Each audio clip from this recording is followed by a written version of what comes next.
अगर आप भी खांसी और कफ कोल्ड से बहुत परेशानी बार बार होता है तो इसके लिए आप सिंह गर्जनासन करें।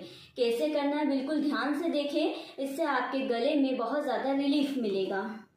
इसके लिए आप सबसे पहले वज्रासन में की पोजीशन में आ जाए। वज्रासन में आपको एड़ियों को खड़ा रखना है, थोड़ा सा पैरों को फैलाते हुए दोनों हाथों को इस प्रकार से करें, सपोर्ट देते हुए फ्लोर पे रखें मैट पर, और स्पाइन बिल्कुल सीधी होना चाहिए। अब आपको क्या करना है, गहरी लंबी सांस लेकर आंखों को खोल कर रखना है। गहरी लंबी सांस ले, ऊपर की ओर देखें और जीवान बाहर निकालते हुए आवाज निकालनी है सिंह जैसी।